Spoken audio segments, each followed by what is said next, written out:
Değerli kardeşlerim, Türkçe'de bir söz var. Dost acı söyler. Bugün Dostlar Meclisi'ndeyiz. Öz eleştiri yapıp önce kendi evimize nasıl çekidüzen veririz diye çalışmalıyız. Dünyamız zor günlerden geçiyor. Avrupa'daki savaş herkes etkiliyor. Çıkarların insani değerlerin önüne geçtiği ve ahlaki değerlerin zayıflatılmaya çalışıldığı bir dönem. Birçok İslam ülkesinin adı savaş, terör, acı ve katliamlarla anılır oldu.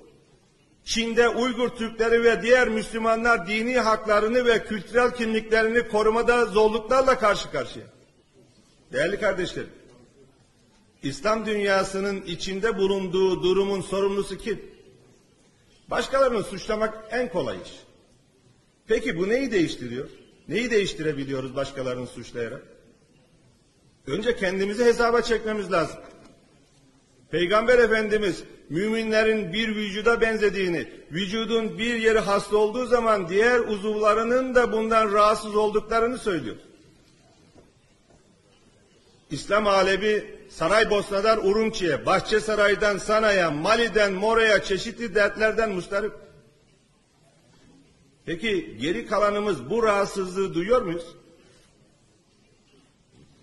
Uygur Türklerinin durumunu görmezlikten gelmek doğru mu? Müslüman devletler bu ülkelerle sorun yaşasın demiyoruz. Tam tersine iyi ilişkilerimizi Müslüman toplumların durumunu iyileştirmek için kullanalım diyoruz. İslam İşbirliği Teşkilatı olarak bizim hepimizin ortak davası için var olduğumuzu biliyoruz. Yani İslam İşbirliği Teşkilatı ortak davalarımız için var. Vazifesi İslam dünyasının bu davalarımızda ortak sesi olmak. Tekrar başa dönersem, ümmet olarak tek vücut olursak karşımıza çıkan her engeli aşarız. Allah yar ve yardımcımız olsun.